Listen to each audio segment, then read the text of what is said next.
Mēs esam Lēdurgā. Lēdurga, lībiešu apdzīvotā zeme no 9. līdz 14. gadsimtam. Lēdurga, lībiešu valodā Lapu upe. Viens no Mecepoles novadiem. Mecepole, mežu zeme. Un Lēdurga ir Mecepoles novada pašā maliņā. Tāpēc arī droši vien ir daudzi vārdi, vietvārdi, kas sāks tieši ar šo vārdiņu mala. Āģe arī nozīmē mala. Lēdurgā par lībiešiem liecina ļoti daudz vietvārdu, apvidusvārdu un arī valoda, kādā runā lēdurdzieši. Mēs esam pieraduši, ka varam runāt bez galotnēm, kas ir viena no tām pazīmēm, kas liecina, ka mūsu valoda ir saistīta ar lībiešu valodu, un lībiešu valoda nāk no somugriem. Bet šoreiz stāsts nav par Mecepoles novadu, bet par Lēdurgu, kurā ir Mudurgu ciems. Pavisam tādi 6 ciemi bijuši Lēdurgā. Mudurgu ciems, jeb Mudurga, lībiešu valodā Dūņupe. Mēs tagad esam blakus Mudurgu upītei, un tas tad ir šī stāsta sākums.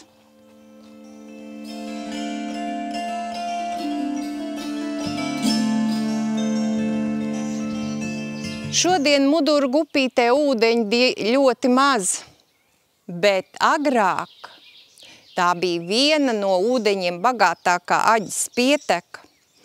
Un pavasaros Mudurgu upītē nāca nārstot zivis. Mudurgu ciema ļaudis tās varēja ar rokām ķert. Un ūdens upītē bija visu cauru gadu. Mudurgu ciems veidojies 17. gadsimtā. Šīs zemes piederēja baronam Kampenhausenam, un šeit dzīvoja viņa rentnieki. Bet barons Kampenhausens bija ar ļoti progresīviem uzskatiem, un viens no pirmajiem apkārtnes muižniekiem, kas ļāva zemes izpirkt. Un tā viņa rentnieks Ansis izpirka Mudurgu mājas par 80 zelta rubuļiem. Un lūk, tas tad ir arī Mudurgu ciema sākums. Tagad Mudurgu ciemā ir 3 mājas, bet pie Mudurgu ciema skaitās arī Tildgaļi, tie gan vairs nav saglabājušies, un Bliešķi, kas vēl joprojām ir redzams. Mudurgu ciema šīs 3 mājas, Mudurgas, Kalnmudurgas un Lejasmudurgas, faktiski apdzīvoja 3 brāļi, Anša dēli. Tā veidojās šo māju vēsture, un tālāk droši vien šis nosaukums arī ir radies pateicoties Mudurgu upītei. Mudurga Dūņupe. Kāpēc tāds nosaukums?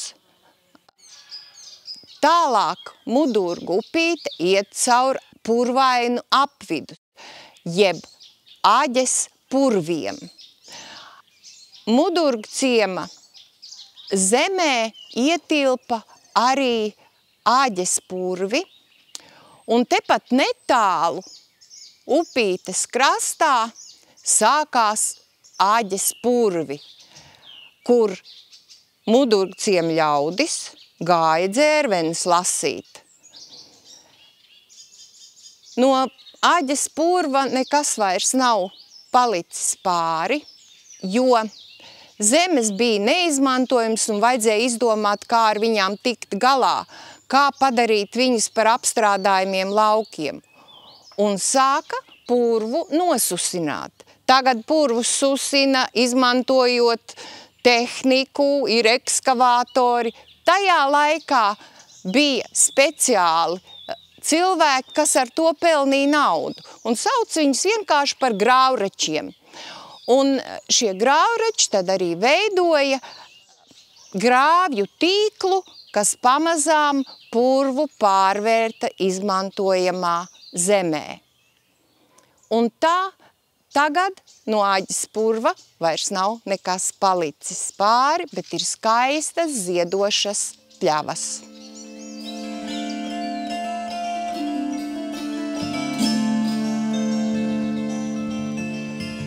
Mudurgu upītes plūdumā ir uzpludināts arī dīķis, un dīķim cauri tek upīte, un pavisam netālu šeit Mudurgu upīte ietek Aģē. Aģe 9. 10. gadsimtā bija kā tirzniecības ceļš, kas savienoja ar jūru, un pa Aģi gāja tirzniecības kuģi. Mēs šodien sakām kuģi, bet patiesībā tās bija laivas, kas veda preces maiņai. No tā ir varbūt arī cēlušies vairāki vietvārdi Ledurgā, kā Maiņkalns, bet saka, ka tā īstā pieturvieta esot bijusi Aģes krastā pie Naudas kalna. Acīm redzot, arī šis nosaukums ir saistīts ar tā laika šo te kuģošanu un preču maiņu. Pēc tam, pēc vācu ienākšanu šajās teritorijās, šī kuģošana apstājās, bet vēl joprojām vēstures avotos tiek pieminēta kā viena no tirzniecības vietām. Mudurgu upītes krastā klusi un noslēpumaini stāv Mudurgu dižakmens. 19 kubikmetri liels, gandrīz 2 metri augsts. Saka, ka 15 000 gadu šim akmenim uz muguras. Bet Mudurgu akmens ir saistīts ar vairākiem nostāstiem un leģendām, un varbūt dažas no tām ļoti pretrunīgas. Ja vieni saka, ka Mudurgu akmens ir ledus laikmetam atkāpjoties atnests ar šļūdoņiem, un tā viņš te stāv, tad ir daļa cilvēku, vēsturnieku, kas uzskata, ka šī ir viena no lībiešu svētvietām. Kas par to liecina? Līdz pat 60. gadiem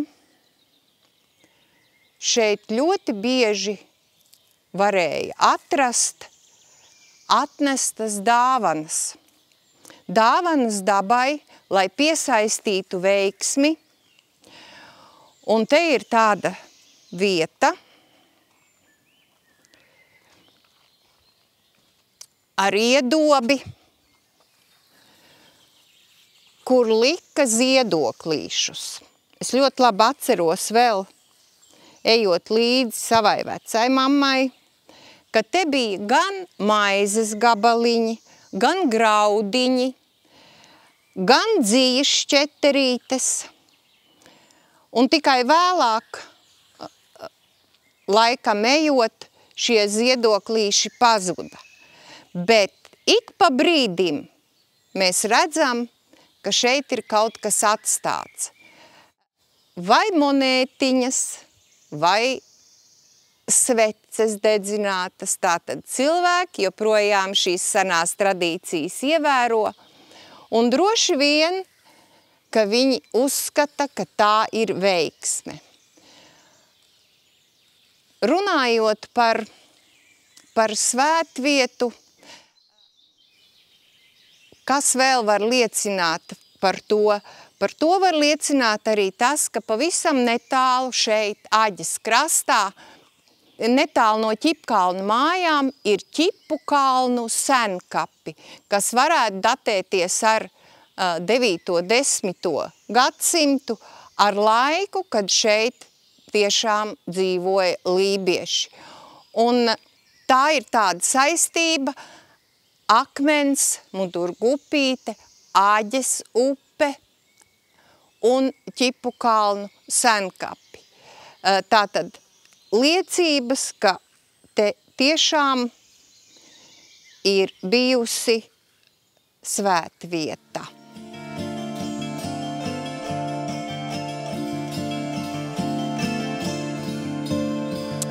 Lēdurga ir Vidzemes lībiskās kultūra telpas dalībniece. Mēs cenšamies saglabāt savu kultūru vēsturisko mantojumu, popularizēt viņu tālāk un pētīt arī to, kas tad ir noticis senatnē. Un aicinam visus padomāt par vietu, kurā dzīvojam, no kurienes nākam un ko mēs aiz sevis atstāsim.